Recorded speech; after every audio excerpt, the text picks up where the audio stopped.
ठीक आहे, आपण चंद्ररावजी पाटील एक शेतकऱ्याचा मुलगा, एक पैलवान क्षेत्रातला एक तरुण कार्यकर्ता, त्याला पक्षात घेतलं, त्याला उमेदवारी दिली, परंतु कुस्तीचं फळ वेगळं असतं, राजकारणातलं फळ वेगळं असतं. Nasir electronics, mobile shopping, computer, furniture, e bike आणि भांडी सेंटर सलगरे. आता सर्व काही एकाच छताखाली. खास उन्हाळी धमाका ऑफर. कोणतीही वस्तू खरेदी करा, आमच्याकडे उधारी चालू आहे. फक्त 999 रुपये आधार पे उधार. एलईडी टीव्हीवर 3999चा मिक्सर फ्री. मोबाईल खरेदीवर 1999चा ब्लूटूथ हेडफोन फ्री. फ्रीज खरेदीवर 3999चा मिक्सर फ्री. फर्निचर खरेदीवर 1999ची इस्त्री फ्री. जुना मोबाईल, टीव्ही, फ्रीज आणून द्या, नवीन घेऊन जा. Exchange offer. लग्न समारंभासाठी लागणारी सर्व प्रकारची भांडी, furniture, sofa set, LED TV, fridge, washing machine खरेदीवर 20% सूट. यासह अन्य ऑफरसाठी एक वेळ अवश्य भेट द्या. प्रत्येक बातमीतील घटनेच्या वास्तविकतेची तुलना थेट पाहत रहा सांगली अपडेट.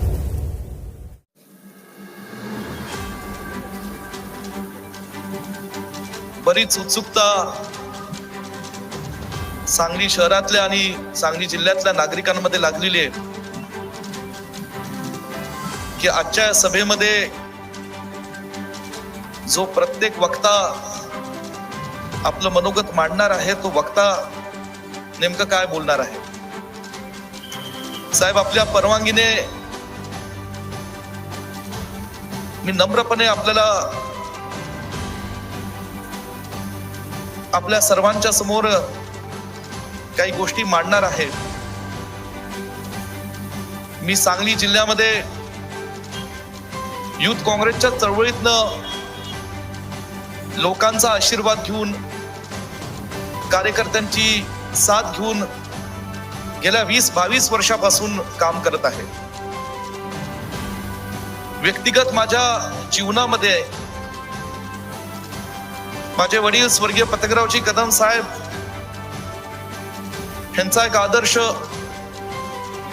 माझे चुलते मोहनराव कदम दादा यांची प्रेरणा आणि ज्या पलूस कडेगाव विधानसभा मतदारसंघातून मी माझ्या जनतेचं प्रतिनिधित्व करतो, असे पलूस कडेगाव विधानसभा मतदारसंघ आणि सांगली जिल्ह्यातल्या काँग्रेस पक्षावर प्रेम करणाऱ्या सर्व कार्यकर्त्यांच्या बळावर मी गेले 22 वर्ष या सांगलीच्या मातीतून महाराष्ट्रात काम करत राहिलो. मी युथ काँग्रेसचं अध्यक्षपद भूषवलं आणि काँग्रेस पक्षाचा कार्यकर्ता म्हणून सांगली जिल्ह्यामध्ये कुठलंही नैसर्गिक संकट असो, कधी दुष्काळाचं संकट आलं, कधी कृष्णा नदीवर महापुराचं संकट आलं, तर कधी सांगली जिल्ह्यावर राजकीय हे संकट आलं. या सर्व संकटांच्या प्रसंगामध्ये केवळ काँग्रेस पक्षाच्या विचारधारेवर जे लोक विश्वास ठेवतात, अशा लोकांच्या आशीर्वादाने, अशा लोकांच्या साथीने गेले अनेक वर्षांपासून आम्ही काम करत राहिलो. साहेब, आपल्याला सांगली जिल्ह्याचा इतिहास, भूगोल हा पुरेपूर आपण त्याची माहिती आपण ते जाणत आहात. देशाच्या स्वातंत्र्य लढ्यामध्ये सांगली जिल्ह्याचं प्रचंड मोठं योगदान आहे. स्वर्गीय यशवंतराव चव्हाण साहेब ज्यांनी महाराष्ट्राचं पहिलं मुख्यमंत्री पद भूषवलं, त्यांचा जन्म देवराष्ट्र गावामध्ये, तो माझा पलूस कडेगाव विधानसभा मतदारसंघातलं ते गाव. त्यांनी स्वातंत्र्य लढ्यामध्ये योगदान दिलं. तदनंतर त्यांच्या विचारातून स्वर्गीय यशवंतराव चव्हाण साहेबांच्या प्रेरणा घेऊन या सांगलीच्या आणि पश्चिम महाराष्ट्राच्या मातीमध्ये अनेक असे दूरदृष्टीचे नेते तयार झाले, ज्यांनी महाराष्ट्राच्या आणि सांगली जिल्ह्याच्या ग्रामीण जनतेला, शेतकऱ्यांना न्याय देण्याचा मनापासून प्रयत्न केला. ग्रामीण भागात सहकार चळवळ असेल, ग्रामीण भागातली काँग्रेस पक्ष हा विचार घराघरापर्यंत रुजलेला असेल, ह्यामध्ये सुद्धा या थोर मोठ्या नेत्यांचं फार मोठं योगदान आहे. स्वर्गीय वसंतदादांचा त्यात आवर्जून उल्लेख करावा लागेल, ज्यांनी सुद्धा या मातीतून महाराष्ट्राचं मुख्यमंत्री पद भूषवलं. परंतु तदनंतरच्या काळात जेव्हा देशात आणि महाराष्ट्रात काही राजकीय घडामोडी घडत होत्या, त्यांचा आणि काँग्रेस पक्षातल्या अनेक नेत्यांचा, स्वर्गीय राजाराम बापू असतील, ह्यांचा सुद्धा आदर्श डोळ्यासमोर ठेवून एक नवीन पिढी महाराष्ट्र सांगली जिल्ह्याच्या राजकारणात तयार झाली. स्वर्गीय विलासरावजी देशमुख, स्वर्गीय शिवाजीराव देशमुख साहेब असतील आणि आदरणीय स्वर्गीय पतंगरावजी कदम साहेब असतील, ही अशी काही मंडळी तयार झाली ज्यांनी ज्या वेळेस काँग्रेस पक्षाला कुठल्या आव्हानाला सामोरे जावं लागलं त्या वेळेस या सगळ्या मंडळींनी खंबीरपणे जिल्ह्याची काँग्रेस पक्षाची जबाबदारी सांभाळली आणि या जिल्ह्यातून पुन्हा महाराष्ट्रामध्ये काँग्रेस पक्षाचं पाठराखण करण्याची एक महत्वपूर्ण जबाबदारी कामगिरी पार पाडली. 99ला जेव्हा काँग्रेस राष्ट्रवादीची फाटाफूट झाली तेव्हा 9 आमदारांपैकी 7 आमदारांना निवडून आणण्याचं काम स्वर्गीय पतंगरावजी कदम साहेबांनी अत्यंत ताकदीने या सांगली जिल्ह्याच्या जनतेच्या आशीर्वादातनं साथीने केलेलं होतं. साहेब, स्वातंत्र्य लढ्यामध्ये जशी काँग्रेस पक्षाच्या विचाराची माणसं काम करत होती तशी ज्ञात अज्ञात अनेक मंडळ होती. क्रांतिसिंह नाना पाटील होते, आदरणीय प्रबोधनकार ठाकरे साहेबांचा सुद्धा उल्लेख करता येईल. संयुक्त महाराष्ट्राच्या चळवळीत सुद्धा त्यांचं प्रचंड मोठं योगदान होतं. हे महाराष्ट्रात इतिहासात त्याचं सुवर्ण अक्षरात नोंद झालेली आहे. ही सगळी मंडळी काँग्रेसची असो, स्वर्गीय प्रबोधनकार ठाकरे साहेब असो, ही सगळी मंडळी जेव्हा एखाद्या चांगल्या व्यापक हितासाठी एकत्र येत होती तेव्हा कुठे ना कुठे ही एका चुकीच्या विचारधारेला विरोध सुद्धा करत होती. तो मनुवादाचा विचार होता. साहेब, मला आठवतं साहेबांचे, प्रबोधनकार ठाकरे साहेबांचं लिखाण मी सुद्धा वाचलेलं आहे आणि त्यांच्या लिखाणातून जे काय आम्ही पाहिलं, वाचलं, शिकलो, त्यातून महाराष्ट्राच्या हितासाठी अनेक काही आम्हाला भविष्यात करण्यासारखं आहे. साहेब, हा सांगली जिल्ह्याचा इतिहास मांडत असताना गेल्या 5 वर्षामध्ये थोडा आमच्या सांगली जिल्ह्यामध्ये थोडे आघात झाले. एक करून आमच्या जिल्ह्यातले अनेक मोठे नेते ही या ठिकाणी दुःखद त्यांची निधनं झाली, त्यातनं आमच्यातनं निघून गेले. कदम साहेब गेले, स्वर्गीय RR पाटील साहेब ज्यांनी सुद्धा या तासगावच्या मातीतून महाराष्ट्रामध्ये मोठं काम केलं.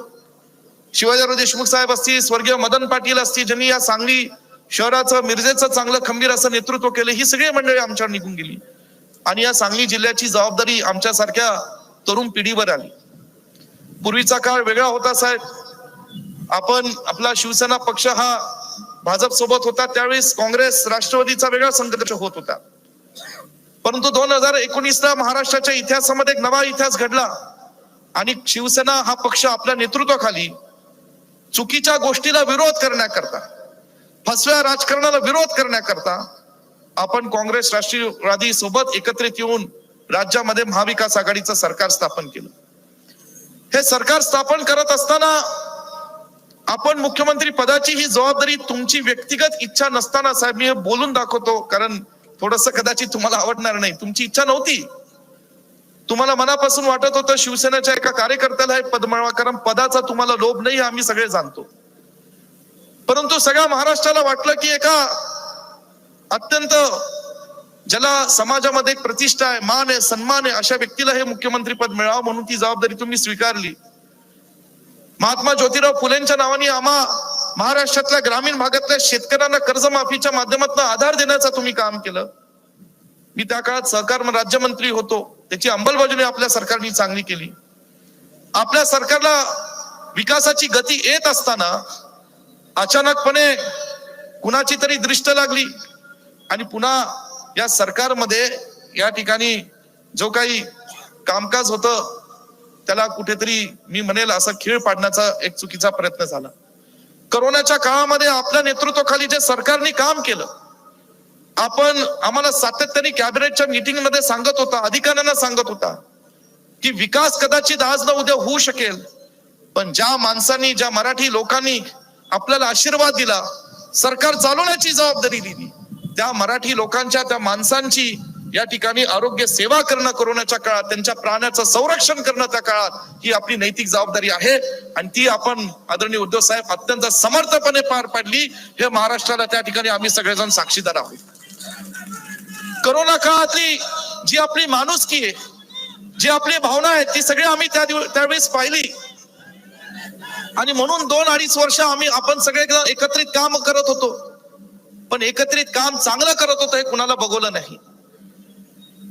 दुर्दैवाने महाराष्ट्राच्या इतिहासामध्ये, महाराष्ट्राच्या राजकीय संस्कृतीमध्ये जे कधी घडलं नाही ते घडलं आणि आपल्या शिवसेना पक्षावर असा काही घात झाला की काही मंडळी हा शिवसेना पक्षही फोडला. हा शिवसेना पक्ष फोडल्यानंतर सुद्धा तिथं त्यांची भूक तिथं या ठिकाणी भूक भरली नाही आणि पुन्हा त्यांनी राष्ट्रवादी काँग्रेस पक्ष फोडला.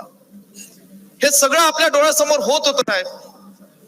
आज मला या ठिकाणी म्हणायचंय की जो पक्ष शिवसेना पक्ष स्वर्गीय बाळासाहेब ठाकरे साहेबांनी मराठी माणसांच्या अस्मितेसाठी, महाराष्ट्रातील मराठी लोकांसाठी, मुंबईमध्ये एकेकाळी असणाऱ्या महाराष्ट्राच्या कानाकोपऱ्यातून गेलेल्या गिरणी कामगारांसाठी, त्या कामगारांच्या न्याय हक्कासाठी जो पक्ष स्वर्गीय बाळासाहेब ठाकरे साहेबांनी या ठिकाणी स्थापन केलेला होता, तो पक्ष सुद्धा फोडण्याचं पाप या महाराष्ट्राच्या राजकारणात काही लोकांनी केलं.